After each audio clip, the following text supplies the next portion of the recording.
丁副校长，我们远道来的南洋理工大学的何胜勇何老师，还有我们成功大学王玉明王院长前任教务长，阳明交通大学的陈友生教务长，还有北医的曾颂辉曾教务长，还有我们在座的所有的伙伴朋友们，大家午安，大家好。好。真的再次谢谢大家了哈，这个周末的最后一个下午来这边参加这个活动。那特别谢谢我们丁副校长来这边给我们这个鼓励这个支持。我想为什么呢？其实这个未来大学这个4个字哈，其实我们今天办这个活动，还是有我的朋友还在问我说，未来大学你们到底什么叫未来大学？你们未来大学在做什么？那其实未来大学这4个字就是在我们前任的这个管校长任内提出来的一个口号，一个行动方案，然后由我们的当时的我们的丁教务长来把它落实的带领一些团队，包括这个 D-School， 还有我们的教发中心、我们教务处一起来把它落实的所以丁副校长对这个工作一直是非常的这个关心。那到底什么是未来大学我们刚说它是一个好像是几年前台大提出来的一个口号，但是其实它的实质的内涵在10几年前国外就开始在讨论了哈。那如果用一个很简单的，当然有时候会挂一漏万嘛但是用一个很简单的方式来去描绘它的话，大概就是说我们怎么样去 prepare 我们的学生去应付将来这样子一个快速变迁变动很大的这个时代不仅是说应付，而且要在这样子的时代当中作为一个 leader， 然后带领我们的社会再继续的这个前进所以未来大学大概就是要来讨论这些事情。那我们刚刚说快速变迁，很多变动，到底什么变迁，什么变动呢？除了技术科技上面，我们看到了机器人、AI、量子电脑、量子技术这些快速的变迁，科技的变迁之外，我们也看到了在国际政治经济形势上面，在全球的公共卫生的议题上面。然后还有在我们现在的气候变迁全球暖化的问题上面，我想都有太多的事情在很短的时间之内就冒出来，让我们觉得说哇，这个好像以前我们所学到的东西不足以去了解来处理这些问题我听过一个说法，他说呢，30-40年前那个时候知识的半衰期大概是20年。但是现在呢，知识的半衰期变成只有5年了那意思就是我们这边训练出来的学生，在书本上面学到的知识，可能在他毕业没多久就觉得不够用了那所以我们到底需要怎么样去训练我们下一个世代我想除了我们刚刚提到的一些跨领域的知识终身学习的能力、团队合作的能力之外，应该还有很多是我们在这个教育上面，我们可以做出跟以前不一样的东西，让他们能够更好的来适应未来的这个世界那当然所以我们刚刚讲这个未来大学好像是我们台大提出来的一个口号，但是从我刚刚讲的实质内涵来看的话，大概都可以承认，这些我们台湾很多学校都在做这样子的事情，当然国外学校当然也是了但是我们台湾的很多的学校这个成大阳明交通大学这个台北医学院都已经在做这样的事情，而且都做得很好。那我们台大比较幸运是说，今年我们获得教育部给我们的一笔经费，让我们来成立了未来大学推动办公室。那我们将来就会用这笔费用呢不仅是说在我们台大的校内继续把未来大学这工作继续的扎根我们也会，这也是教育部给我们的使命了我们在办一些类似的像论坛、座谈会、工作坊、伙伴学校的方式，把这样的理念来跟大家做更多的这个交流。那我这边强调，这是一个交流，不是一个单向的输出了就像今天我们举办这个活动、这个平台并不是来告诉大家说，我们台大做了什么事情，而是我们要来听听其他的学校成大、阳明交大这个台北医学院他们做了什么事情，我们一起学习，一起的往前进步了那其实不仅是我们国内的学校自己互相学习，我们也要跟国外学习。所以我们今年这个暑假呢我们就因为有那笔经费的资助，所以我们有机会到国外其他学校去做一些参访。那特别我们到了新加坡参观了几个学校，特别对于这个新加坡南洋理工大学新加坡的 NTU 他们缩写是 NTU 这也是我们为什么邀请他们的原因了因为感觉亲切。我们到了 NTU 那边，觉得这个这个真的对他们所做的很多的事情非常的这个impressed， 觉得有很多值得我们的学习。所以我们今天是这个未来大学这个推动办公室的第一场的这个论坛，我们就邀请到特别邀请到新加坡的 NTU， 特别是 NTU 里面他们在负责做这些教育改革的一个单位叫 Inspire， 它是几个字的这个缩写了念起来就变成 Inspire。那这个 Executive Director 的 Dr. Ho 来这边跟我们分享他们的成功的经验，但我们也想听听你们失败的经验了这些我想都是可以让我们一起学习进步的地方。那 Dr. Ho 本人呢，我也做一点简单的介绍他本人是念这个就是念量子物理的所以是非常 cutting edge 的这个学科。那除了他在NTU 是负责他们那个 Inspire 这个 Center 的运作之外呢，他本身也是一个非常杰出的教育家他获得过这个南洋理工大学他们叫Educator of the Year Award 的金牌奖那个不像我们的教育我们也有那个叫什么教学杰出奖嘛但是一年有大概10几20个，他们那是一年的金牌奖一年只有1个所以他们是在2017年的时候获得那个金牌奖。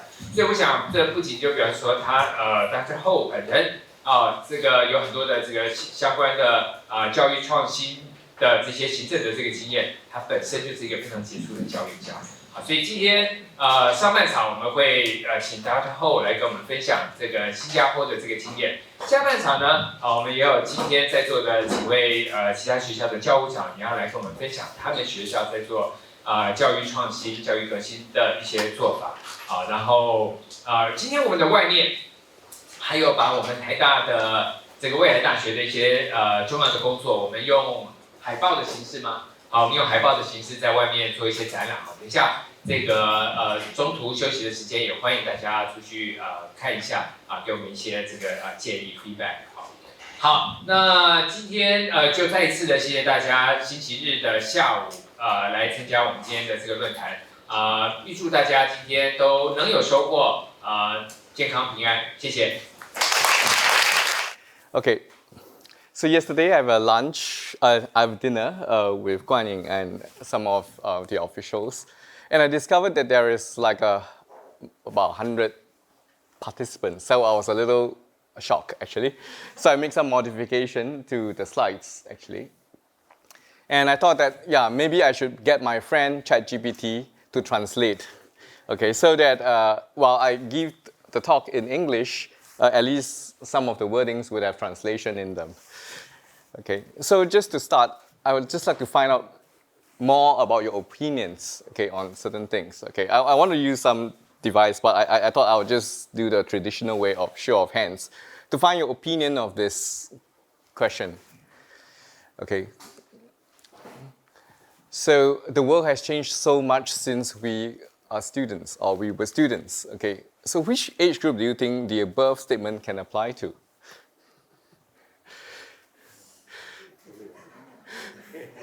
Okay, those of you who think it's A, raise your hand.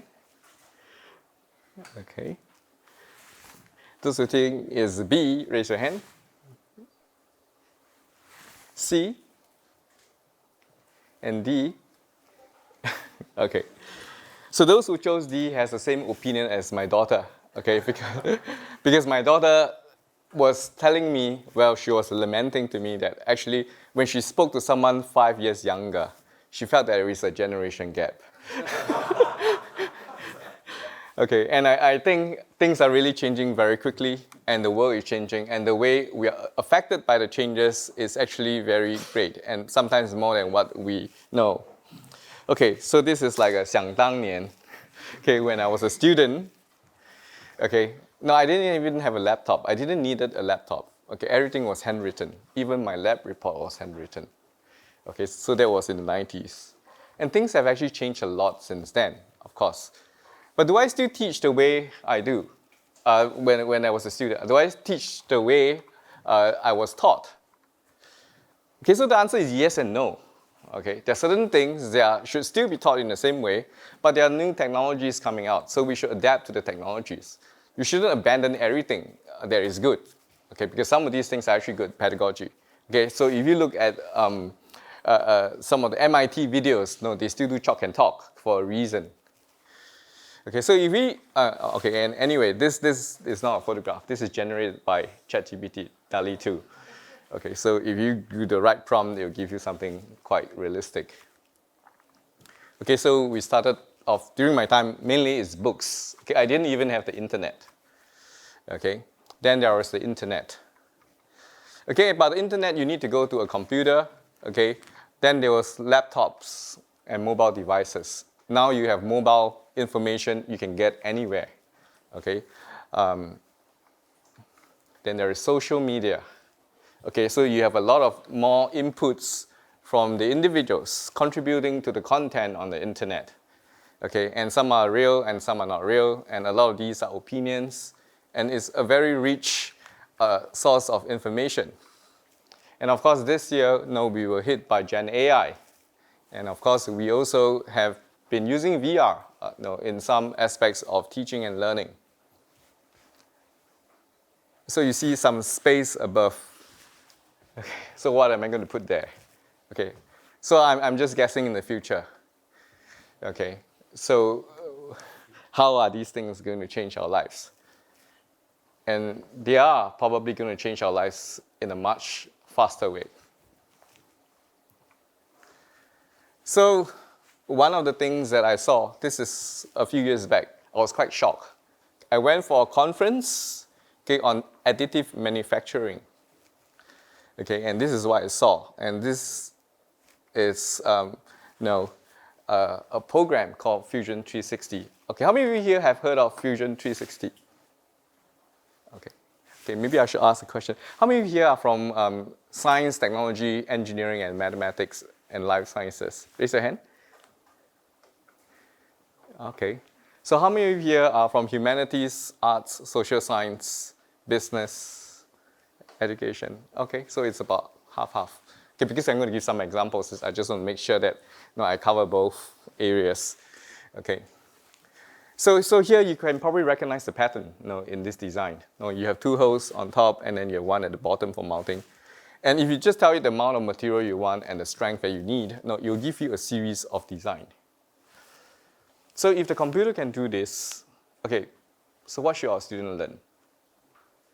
Okay, so you will need to learn how to pick the right one for your design. Maybe there's more than one correct answer. Okay, but now there is a shift, moving from a designer to a curator. Okay, so in the past you probably learned the design principles, okay, and you have to do the design yourself. But now you can design it on the computer. You can even 3D print this. Okay, and now, so the very important thing is whether you know how to pick the right one for the context of the application. Okay, but still, the foundational knowledge is important. Okay, it doesn't mean the foundational knowledge is no longer important, but now you need this added skill of critical thinking. Okay, you're now like a boss, okay, and the machine will come out with a range of design for you, and you have to pick the right one. Okay, so you may be thinking, why am I talking about this? So today isn't the talk about interdisciplinary studies, and so don't worry, I'll slowly go to that, okay? Because I'm trying to lead into this, and you see how the whole world is changing. Okay, you're going to see a few AI stuff, and I think these are on the top of most of our minds at the moment. Okay, so this is, you probably have seen this before. This is an award-winning piece of art. Okay, but the artists are not too happy because it's not done with paintbrush. Okay, it was generated with 80 hours of work and more than 900 iterations. Okay, so this is prompt engineering. Okay, so by just talking, there's a picture that came out of it. Okay, so is prompt engineering something that we should teach our students also? Something to think about. Okay, because today we are talking about future education, right? Yeah, so this is something that you want to think about. Okay, so when ChatGPT came around, so one of the things that we thought that we should test is, let's put in our exam question in ChatGPT and see how good ChatGPT is in doing the exams. Because some of the exams are similar to our take-home assignments, right? So if ChatGPT can do a good job for the exam, perhaps you have to redesign your take-home assignments. Okay, you need to design it in a way that you can't just get the answer easily. Okay, so I mean, anyone from business, corporate finance. Okay, good. So I'm not sure whether you have encountered such a question. No, this is asking about the chair and the CEO being the same person, blah, blah, blah. And when I look at the answer, okay, I'm a physicist. But the answer looks very convincing. And the examples that was given can be found in the newspaper. Okay, and are real cases. Okay? So this is something that we can think about. So there are new challenges, probably in academic integrity, but there are also new opportunities. Okay, so it means that we have to think about the way we teach, okay, because now there's a new possibility. Okay, so I'll just show a few other things that I discovered recently. Okay, there are like more than 3,000 AI tools. No material science. Now you can have a depository of, here you have 200,000 over materials that's known. And we do not have we have not done the measurements of all these 200,000 materials. But now you can actually predict the properties using AI, okay, based on similar materials. Okay? So of course you need to learn the fundamentals. Okay, but now there is new possibility. Okay, of course one of the very important materials that we should discover is the room temperature superconductor. Okay, so there was quite a lot of talk when someone in Korea published this paper a few months back. Okay, in civil engineering, you have so now you build with data, not with bricks. Okay, but you do it virtually first. Okay, and even for teaching and learning, even you don't need a special tool. Even ChatGPT can give you a very decent and good lesson plan. But you're the one executing it. You need to make a judgment to see whether it is applicable. Okay, so there are many, many tools out there now. Okay, so AI aside, there are also other types of teaching tools. So this is a tool that I used a while ago. It's called Learning Analytics. It's a product from Pearson. Okay, so here I can actually ask a class of students a question, and then they'll answer on a mobile phone, and then I'll collect all the answers. And this is not your usual MCQ or open-ended text question. It's actually a drawing question. Okay, so here the students are required to draw a graph, okay, of someone who's running back and forth. And if you look at the side, you see all these lines, these red lines. These are the drawing from the students, and they can just submit. And I can, at one glance, see all the 800 students who have responded. Okay, and then I can just comment on the wrong answers. Okay, and the students can get an immediate feedback on their wrong concepts. Okay, so just these 2 weeks, okay, I'm sharing with you some of the latest things that I'm trying. So here we are trying to digitize paper assessment actually. So you answer your exam on paper, okay, and then we'll scan. Okay, it's easier than we thought actually. We scan more than 10,000 pages. Okay, and after marking, okay, you still need the human to mark. Okay, after the marking, okay, we can immediately get the statistics on the performance of every single question part. Okay, so this is very useful learning analytics, okay, that can help inform us on areas that we should improve and what the gaps in understanding and learning that the students have. Okay, so these are all the tools available. We have a lot more tools available than when I was a student sitting in the class. Okay, so some of them can be used, but it doesn't mean that if there's a tool, you have to use it. Okay, it depends on the context, okay, and whether it's relevant, okay, for your intended learning outcome. Okay, so technology aside, okay, there's also learning sciences. Okay, there's also learning science. So this was sent to me by my colleague. I think this will be of interest.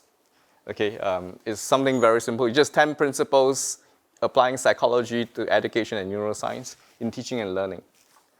And some of these you can apply immediately in your class, and you should see the immediate results. Okay, so something as simple as written text and spoken word do not mix. So I shouldn't make this a slide because you're reading the words and I'm talking, so it's a bad idea. Okay, I should have graphics, and then I should talk. Okay, visual images and spoken words mix well for the brain when you process it. Okay, so why am I showing all these things? So there's a lot of things out there. Okay, there's a lot of things out there happening. But in the university, who's responsible to look at all these things and adopt them for use? Because, I mean, most of the faculty will be busy doing research. So you need some intelligence, right? 间谍 or someone to go there and see what's happening in the world, and bring it back to the university and teach the rest of the faculty stuff.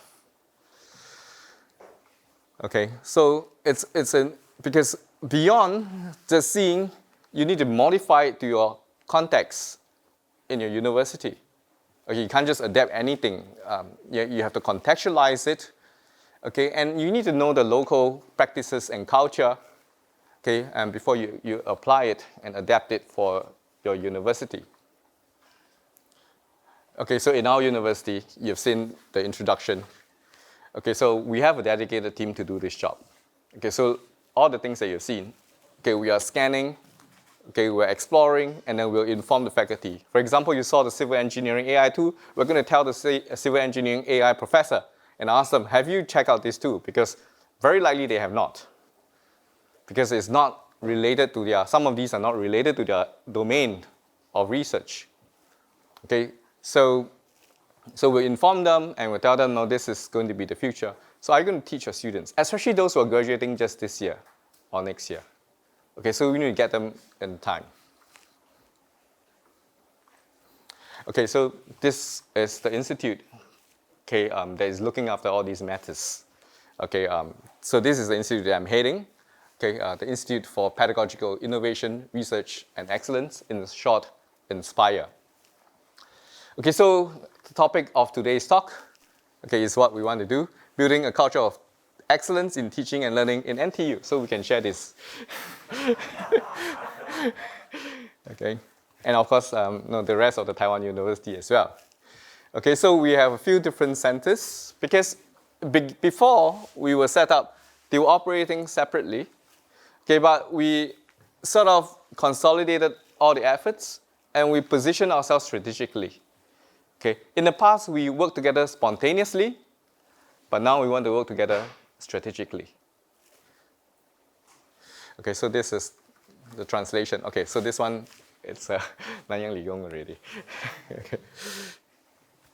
Okay, so we have a center associated with, Now this is related to faculty training and development. Okay, so we have workshops for new faculties, okay, to train them. We have seminars and workshops.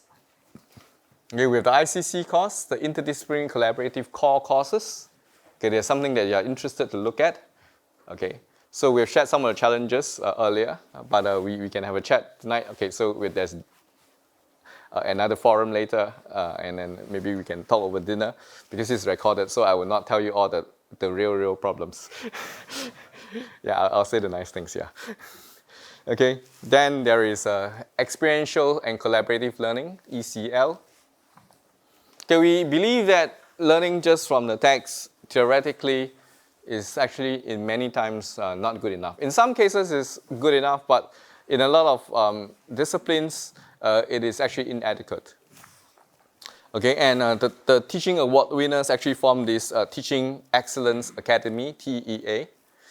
Okay, and we're a group of faculty who are supposed to help other faculty to improve teaching and learning. And lastly, recently formed in this year, January, we're going to collect data and analyze the learning data because you've done a lot of things to do their work. Okay, so this is what the upper management and the minister will ask. Okay, but of course, they also know that there are certain things that are very important but cannot be measured, and we still have to do them. Okay. This is us. Okay, we work together with the research folks. Okay, we have a National Institute for Education. Okay, it's like a 师范大学 for teachers from K to 12. Okay, we have a Center for Research Development in Learning, Cradle. So they do the neuroscience aspect of teaching and learning. But they cover all age groups, not just university students. Okay, we have a Center for Augmented and Virtual Reality. Okay, we also have more the administrative part of academic matters. Okay, we have our colleges and schools. We have Center for IT Services, and we have Student Academic Services Department. And we work very closely, especially with the Career Attachment Office, because we want to make a connection with the industry. Okay, so not just going out for internships, 实习, we also want the industry to come and contribute to our upper level courses, year 3, year 4 courses. It can be guest lectures, okay, it can be designing of the curriculum, designing of the assignment questions, okay, so that we work quite closely with them. And actually, throughout the 2 meals that I have with some of the colleagues in NTU Taiwan, we find that Taiwan is a very democratic society. Okay, in Singapore, we tend to be less democratic in certain things. Okay, we have certain things that are just compulsory. Okay, but we work closely with the colleges and the schools.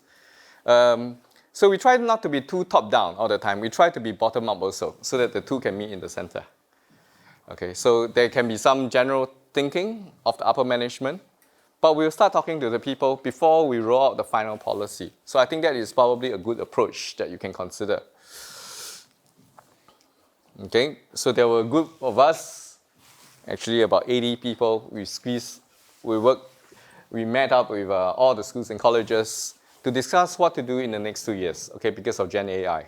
So this is a conference that we have in, I think it's May, yeah. And then after this discussion, we move to the schools, because all the schools have representatives here. So it's like a 对话会. Okay, we have it to get their inputs. Okay, so if you're interested to find out more about Inspire, you can either scan the QR code or you can visit us on our website. We also have a social media channel for staff, but it's open to the public.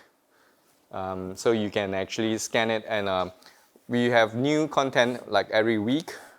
Okay, we have faculty sharing about their good practices that has worked well, and we have also collected a lot of articles from all over the world on learning sciences, Gen AI, other technologies, and so on and so forth. Okay, I need to check. How much time do I have left? Around 40 minutes. 40 minutes. Okay, good, because I have 90 slides, yeah. Okay. So here we have a short history of NTU, because there was a question, actually, how old is NTU? So if we count the current NTU, then we will start from 1991. Okay, but if you look at the original traditional NTU, it actually started from 1955. Okay, but when we participate in the Young University competition, we use this number. Okay. Okay, so there is actually some upheaval. So it started as a Chinese university, outside of China. Okay, back then. Okay, and then it became a technological institute, and then it only became like a full-fledged university in 1991. Okay, and then we have evolved quite a lot since then. So Inspire sits in this university. These are all the folks that we interact with. Okay, we have 32,000 students, both postgrad and undergrad. Okay, and we have 7,000 staff. Okay, research, admin, technical, so on. So there was also a discussion on who are the students in the university. Okay, and actually there were concerns in a few years ago because of the declining birth rate, because we were funded by the government. Now, if the number of students go down, our funding will suffer. Okay, but somehow the government was sort of kind to us. They increased the percentage of the population going to university. Okay, so you can see actually, there is actually an increase, okay, in terms of percentage, but also in absolute numbers. It's quite stable. Okay, but having said that, okay, the spectrum will have a longer tail, actually. If you want to have more students, you will need to lower your cutoff points, which means the quality of students may not be as good as before. Okay, so I think previously NTU, you have the top students, right? So now it has broadened. So we have similar challenges. Okay, so you probably need actually a group of dedicated faculty to focus on teaching, actually. Okay, so this is our college structure. We have a Humanities, Arts and Social Science, College of Science, a business school, engineering school, and then we have a school that is shared between science and engineering. We have chemistry, chemical engineering, and biotechnology. We have a medical school, graduate college, and we have a few autonomous institutes. Okay, and then we have a whole range of research centers, okay, and centers for excellence in research. Some are related to learning, like CRADLE that I mentioned earlier, aging population, okay, data science and artificial intelligence. Okay, there are some related to sustainability, water, energy, and the environment, Earth Observatory of Singapore. Okay, so another one related to cybersecurity. And environment and life sciences. Okay, so you see that some of these things will be mirrored in our ICC courses, actually. So this is the area of research, okay, and there is some connection with actually the courses that we are teaching our students. Okay, so we are predominantly, not predominantly, okay, the number of students in science and engineering to arts, humanities, social science, it's about in the ratio 3:2. Okay, we're still more STEM related. Okay, and then this others we call shape. Okay, so we have STEM to shape is in the ratio 3:2. Okay, so this is the trend I was talking about. Okay, in terms of student numbers. And our faculty profile, so if you look at the research staff, okay, they are about 75%, and we have also a teaching track, okay, that is about 22% of the population, of the faculty profile.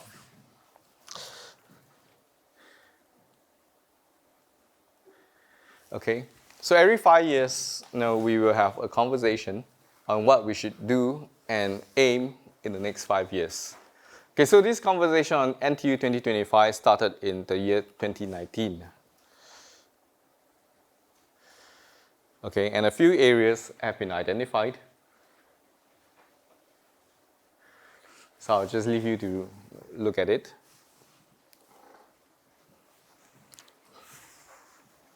So focusing on education, okay, we actually had 5 Cs, okay, before 2020.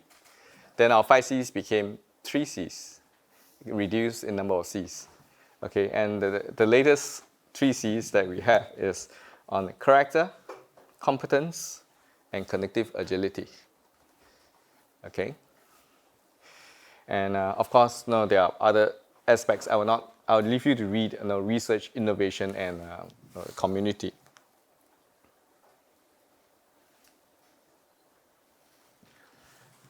And there are a few grand themes, grand challenges that we've identified, aligning both research and education in these areas.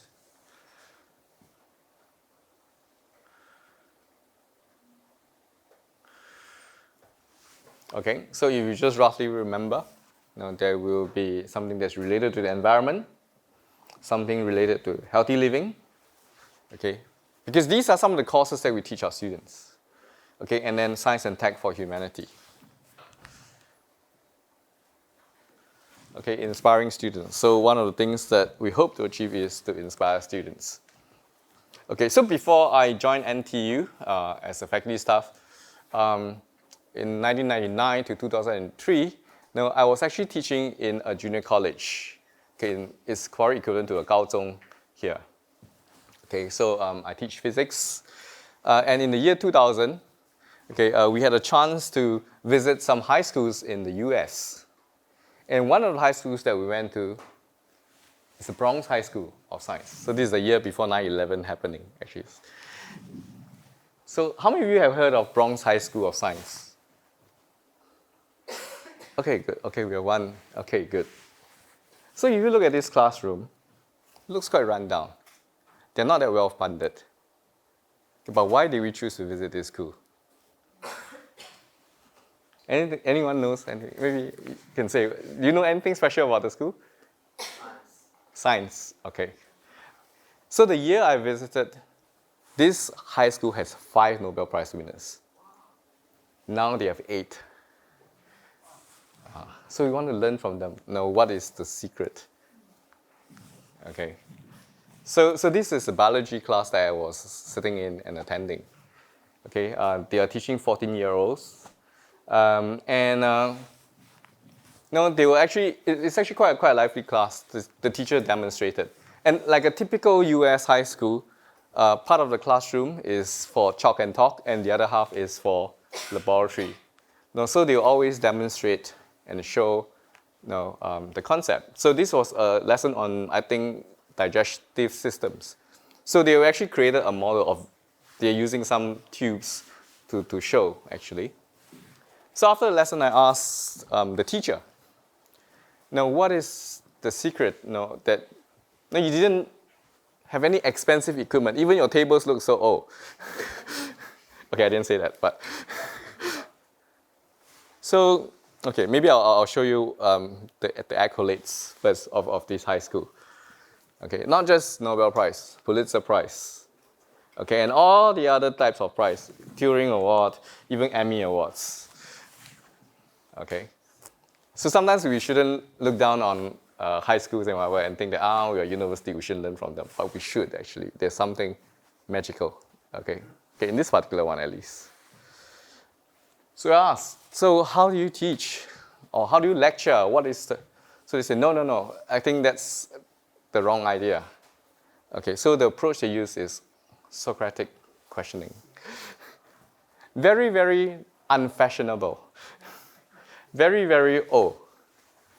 Okay, but it's the pedagogy that is very important. Okay?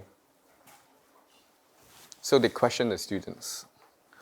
And probably the students also learn how to ask questions. And now in the generation of Gen AI, asking questions is like asking the correct prompts. So this questioning skill is very important. So very often, maybe it's the Asian culture, we tend to feed our students with content. We feed them with answers. We train them with skills. Okay, we didn't encourage them to ask questions. So this is something that we can think about. Okay, it is something very basic, very ancient, but it's timeless. Okay, so here is also an interview of another Nobel Prize winner, Isidore Rabi. Okay, so here, even at home, there is this culture. I think, he's, Jewish. Okay. So the mother doesn't question, do you learn anything in school today? But you ask, do you ask a good question today? Okay, maybe in the future, do you do a good prompt today? Okay. Oh, and so this is the thing that made him a scientist. So this I have no translation because I decided to add this set of slides like 10 minutes before it starts. Actually, I was just talking and then this came to mind, so I thought I'll just share this story. Okay. So of course your interest is, okay, well, maybe you can produce a Nobel Prize. I think your population is big enough and you are very talented and creative. Okay, but actually now in our discussion today, now we're not talking about how to produce Nobel Prize winners. We just want to see what is the conditions conducive for authentic learning. Okay, but beyond this, okay, we're also very practical. Okay, so we know you need to learn it well, you need to learn it real. Okay, we also check out World Economic Forum. Now, what are the areas that they are looking at? Okay, before we design a curriculum. Okay, we also consulted folks from the industry and the alumni. Okay, because sometimes we imagine that the student needs certain things. Okay, but we need to know that whether we are right in our guesses. Okay, and the best way to know whether you're right, okay, is ask the folks in the industry. Maybe you're teaching them something that is totally irrelevant. Okay, but later I'm going to come back to this part about authentic learning. Okay, is it always so job related and whatever? Okay, so hold that thought for your mind if you have something that you don't agree, with regards to the approach, because your university, you're not a higher vocational training institute. Okay, so I'm going to show the other side of the picture in the later half. Okay, so that's not the end. But I think most of the students, the concern is to get a job. Okay, so we need to make sure that that is done. Okay, so there's another part about higher order thinking, okay, that I'll talk about. Okay, so this is, okay, recently I found a nice picture. Someone drew this nice picture, okay, to actually depict NTU education. Okay, so there are 3 C's that we have mentioned. Okay, essentially it's the heart, mind, and the hand, actually. So there are many different aspects. Okay, you have the curricula, things that you learn in the class, and there are things that you learn outside of the class. Okay, and there are different activities. I believe you also have the same, actually, just that we put it in a nice picture. Okay, but you could actually do some stock taking, and actually you probably are quite somewhere near. Okay, so you have different disciplines. Okay, we have double degrees, so we want students not just to focus on one area. So sometimes it's good to learn 2 different areas. Okay, I think you also have some 双学位, right? Okay, interdisciplinary core that we're going to talk about. Okay, and when you are doing electives, there is a purpose of the electives. Okay, it's not just elective for fun, for free. Okay, but there is a purpose, either to broaden the student or to allow the students to go deep. Okay, if you want to do a PhD, okay, you may want very advanced courses. Okay, in physics, maybe advanced quantum mechanics. Okay, but the regular student, no, don't put them through the torture. All right, no, they want to do some other jobs. Maybe they can do a course on like project management or web design. And so we give students this freedom to choose, okay, whether they want to go deep or they want to go broad. So it's like a T-shape. Okay, it's a T-shaped education. Okay, so there's research opportunities, online learning. Okay, because sometimes we realize that we don't have all the courses that the students want. Okay, we allow them to take MOOC courses. Okay, but of course, there are different types of students. Okay, there are the nerds that will be very happy that they can learn some courses from MIT and then they can do credit transfer. But there are also students who can't wait to get rid of one more AU academic unit. So they'll just do 1 MOOC course in 1 day. Okay, so it happens.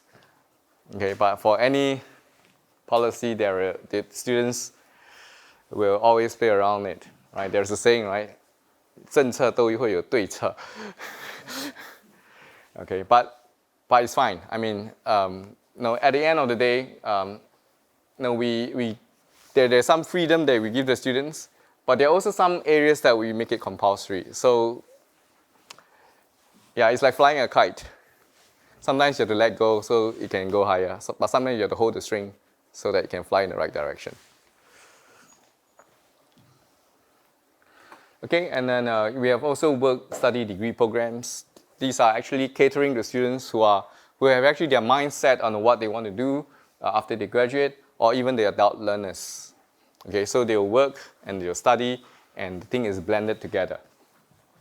Okay, and we also emphasize a lot on overseas exchange.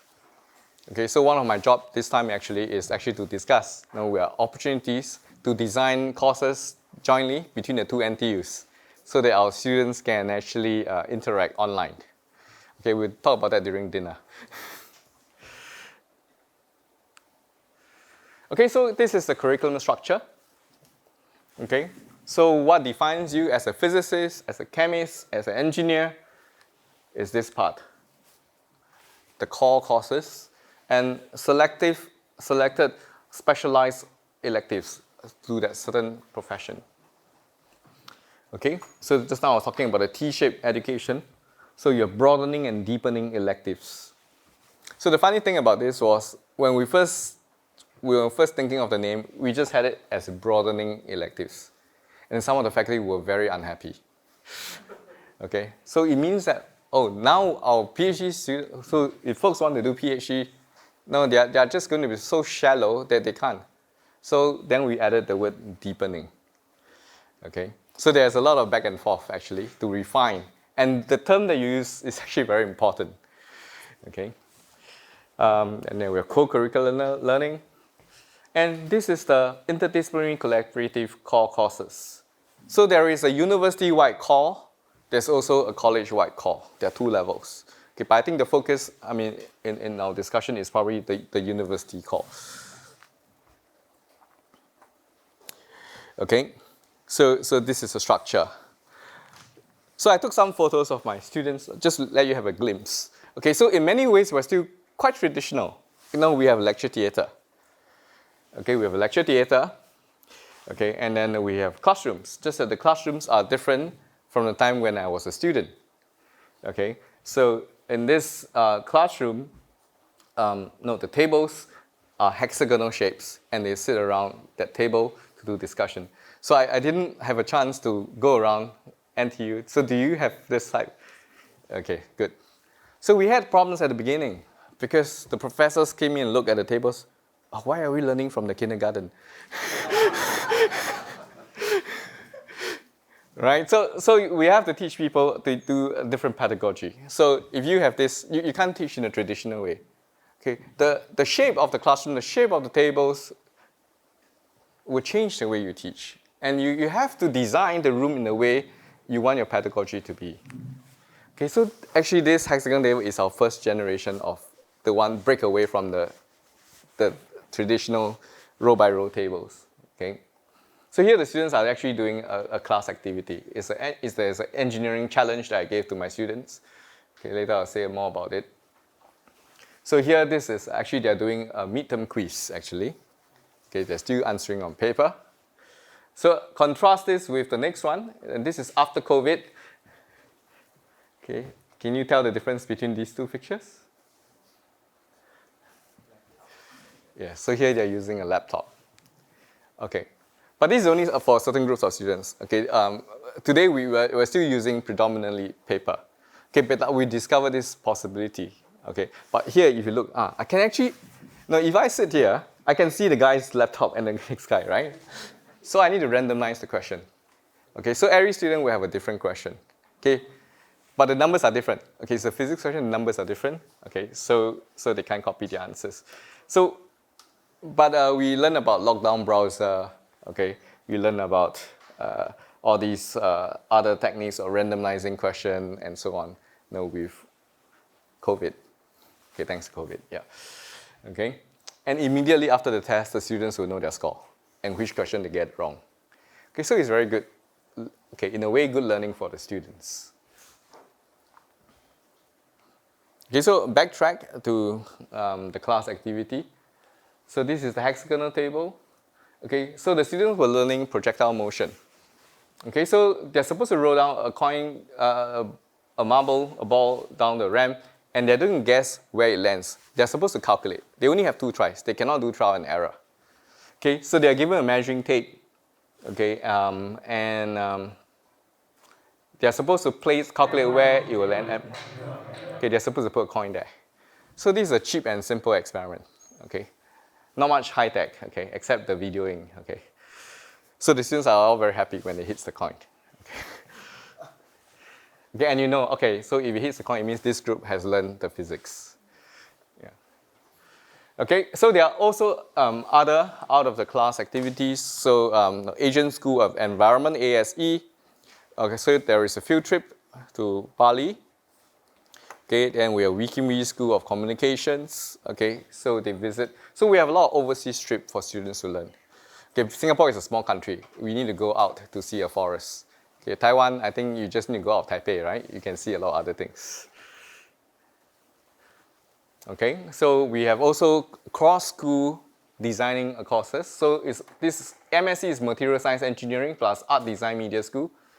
Okay, so this is a course that they design together for their students. So they mix the students.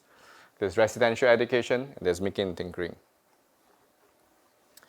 Okay, and business school, they focus on seminar, and teaching and learning goes beyond the class. It also goes to the community. Okay, so these are the compulsory courses that we are making the students learn. Okay, so there's a key transferable skills and the global challenges.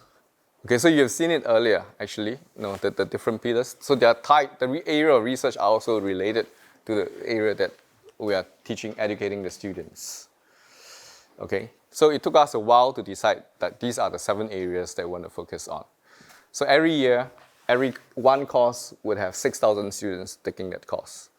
Okay, so there's a lot of planning, okay, budget, shifting of courses, timetabling, etc. Okay, there's a lot of logistics involved. Okay, so this is a class. So you see that the shape has slightly changed already. Now it's slightly round. Okay, and then the students actually are doing group presentation. Okay, and then they share what their discussion. So this is an ethics course, and this is a healthy living and well-being course. Okay, so you saw the hexagonal table. Okay, it became a circular table, but we didn't think that circle was a very good shape. So we changed it to a little triangular with round edges. Okay, but the students were complaining that no, when you sit, you do not know where to look actually, because sometimes the TV is there and the teacher is a different place. Okay, then we came out with this. So it's rectangular with a round edge, but it's all front facing. So I can talk to my friends, but I can also see the teacher. Okay, so if you want to design classrooms, okay, don't need to go through all the pain. You just ask all the pain that we have suffered, and then we'll tell you our experience. Okay, now of course we still keep the lecture theater, okay, for the lessons. Okay, so this is how the classroom will look. Actually, we use this for 2 of our ICC courses. Okay, so I can show you the floor plan. If you want an AR experience, you can actually scan this, okay, and it'll bring you to the page. Okay, yeah. Okay, so this is how it looks when it's full. Okay, these are the students. Okay, we have 2 such classrooms. They can house 180 to 210 students each. Okay, we have one smaller one and one bigger one. Okay, so we're going to deep dive into one of these, okay, because you want to find out more. So this is a course on Science and Tech for Humanity. So these are the 3 broad topics that they are talking about. So altogether we have 13 weeks. Okay, so we have 4 weeks for each, and then we have 1 week as an introduction. Okay, so aging, blockchain and trust, and artificial intelligence. Okay, so the irony is this.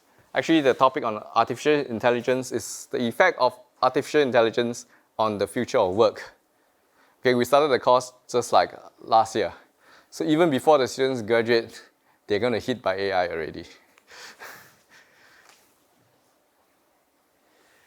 Okay, so if we go into one, okay, let's say the AI. So the 4 weeks, the first week, you take it from engineering or science perspective.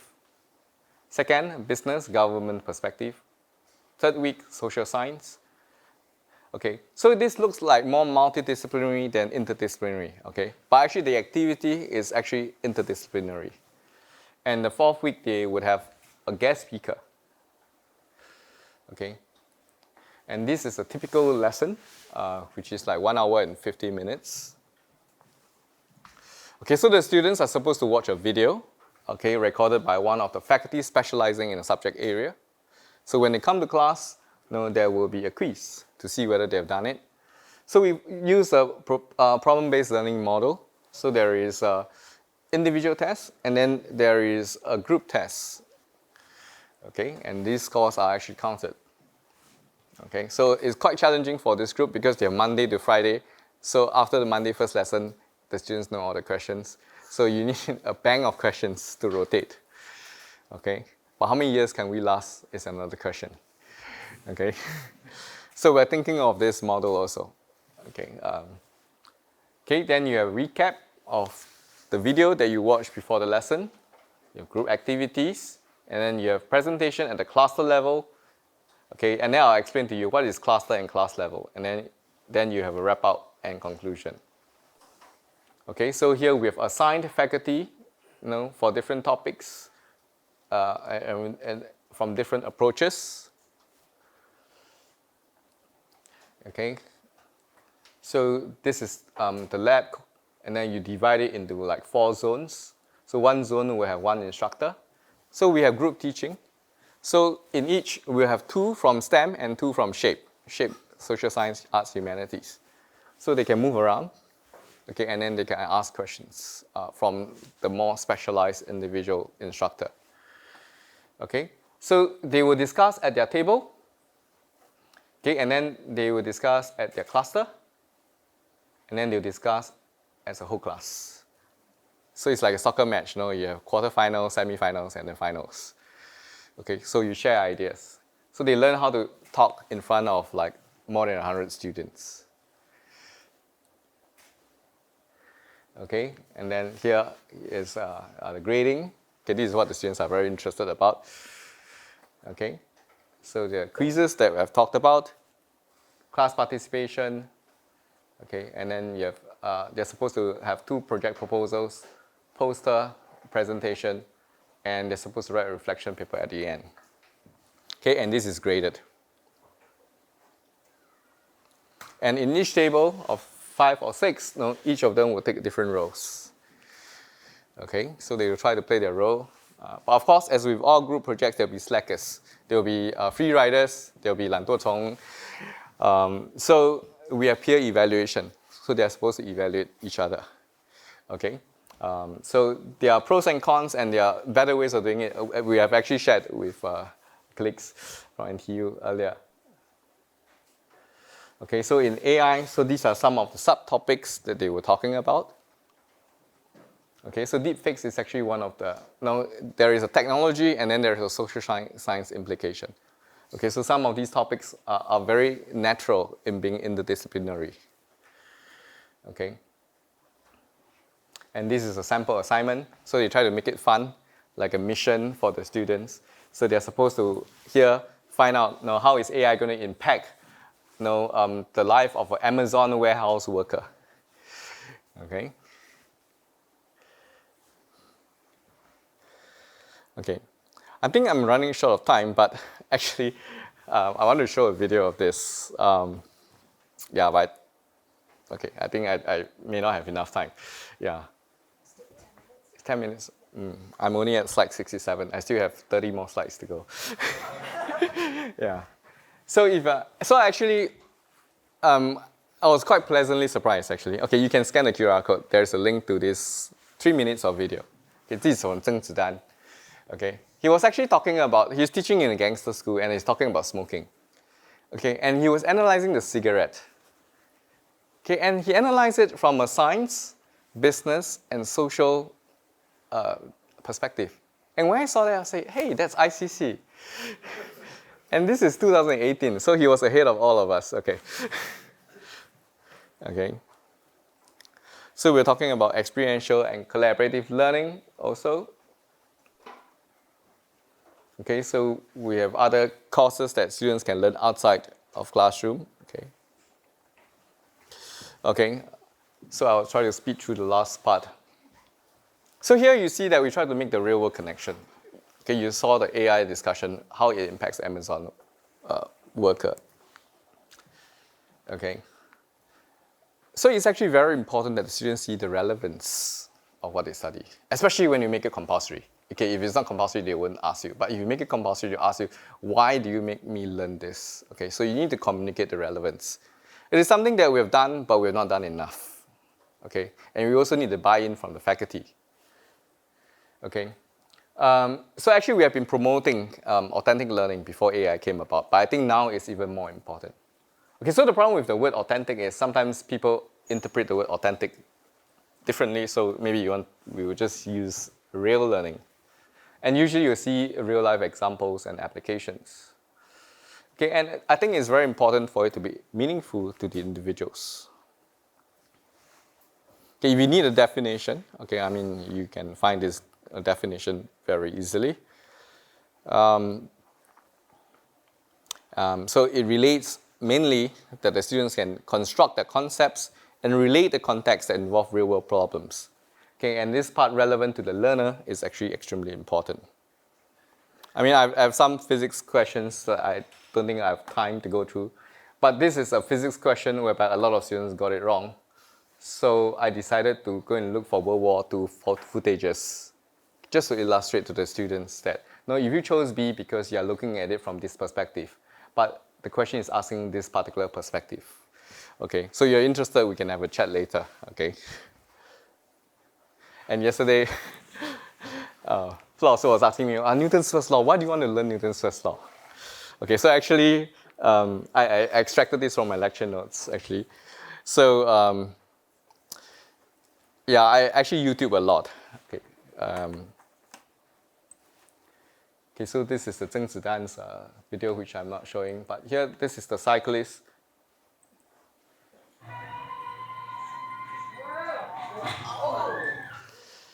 So Guan Xing, things tend to move in a straight line. Okay, and sometimes you cannot find real-life applications.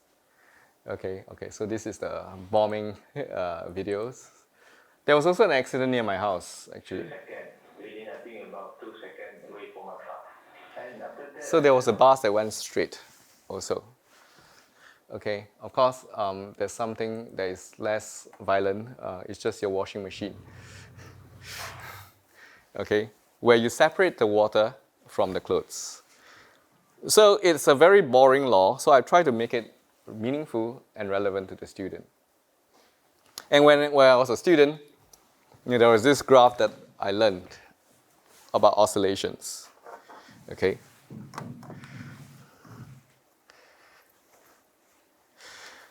So here, it just shows you how the amplitude would change with the driving frequency, and then there's a natural frequency, and then there's a peak. So I learned it for exam, okay? And I still got my A for exam, although I don't really know what it means. Okay, then when I went to university, okay, the lecturer just did this very simple experiment. Okay, so this thing is a natural frequency, 自然频率. Okay, there is this. And the driver frequency is my hand. I can drive it very fast, but you see, the amplitude is very low. I can drive it very slowly, but it's not going to respond much, which is here. But if I drive it at 自然频率, do you see how violent the amplitude is? Okay, so like earthquake, but no. So once I saw this, everything makes sense to me. And sometimes you just need very simple and cheap demos for students, actually. And actually, this thing happens not just in mechanics, no, it's even in your radio. When you tune it, when it matches the frequency in the air, you get a very loud sound. You got it. Okay, you're actually tuning a circuit to match the natural frequency. So all these things actually, there are a lot of opportunities, okay, to teach the students. Okay, but did you incorporate it in your lesson? Okay, if not, you have wasted an opportunity. Okay, so there is actually a lot of thinking involved in finding real-life example. And some of these you don't get it in the textbook. Because after all these years, I've never seen another person doing this demo. Okay? So is authentic learning only about real-world examples and applications? Okay, so we were talking about this. No, we're not just a vocational institute. So there is this very interesting thing that I discovered. Actually, Abraham Lincoln, okay, he's a politician and a lawyer, but he read all 6 volumes of Euclid's, okay, maybe I should translate, geometry. And why did he do that? Because he wants to sharpen his argument and logical skills. You're using maths to improve your law argument. Okay, so this is 跨学科吧. Okay, so this learning is very authentic to Abraham Lincoln. Okay, and he used it, and he's very disciplined. Okay, and if you want to see what is Euclid, this is the first page. Okay, it looks extremely boring. Okay, even to me as a physicist. Okay, and actually, if you look at the fifth postulate, it talks about how two parallel lines are defined. How do you define two things are parallel? 平行. Okay, and it's very interesting that actually not everyone in history agrees with Euclid. And they came out with other ways of defining parallel. And other branches of geometry came out in the 19th century. And this laid the foundation for general relativity by Einstein. And this is actually needed. Okay, you want to control the clock on a GPS because it's in a different gravitational field, the clock will run at a different rate. So if you don't teach abstract reasoning, okay, you'll miss out this part on the real world application. So it is still very important for us to teach abstract reasoning. Okay, even though, okay, I mean, authentic should not just be restricted to real life. Okay, so okay, we have other things, okay, to actually advance pedagogy and empower our faculty. Okay, workshops and seminars, and we get international speakers. Put our sharing of our faculty on social media. So if you subscribe to our social media, you'll see some of their sharing. Okay, scholarship of teaching and learning. And actually this one, okay, I didn't give a title. Okay, it doesn't apply to here, the NTU here. Actually, we give $1,000 to any teacher, any faculty, who wants to hire a student to improve their content. They can use the money to hire the students. So the money is also very important. Like you can't just say improve, improve, and you never give them the money. And $1,000 is actually not much. It's quite cheap, actually. If you can enhance the course and the students learn better, it is a good investment. Sorry, $1,000, that's Singapore dollars. Okay. Okay, so there is this conference that Hin Guanying and Chen Laoshi are going to. Okay. Actually, just to summarize everything. Okay, I hope you give me one extra minute. Okay, so we saw authentic teaching and learning and assessment to motivate and inspire our students. And this builds on exploring possibilities with the advancement of technology. So actually, Guanying, I think you have a different version. You didn't have this curriculum resting on, yeah. So this is like the foundation. Okay, so we gave you the similar set of slides in July, but I've updated it. Okay. And then we apply learning sciences to actually improve the quality of teaching and learning, to make it more efficient. And we need to collect data to measure the outcomes. And we go and improve iteratively in a cycle. Okay, so this is actually the collaboration that I'm talking about. So we can actually have a chat on this later. Okay, we can view courses and then our students can interact with each other. I think I'm just on time. That's my email address. Sorry I didn't bring my name card. So you can just drop me an email. This is my email. Okay, thank you very much for your attention.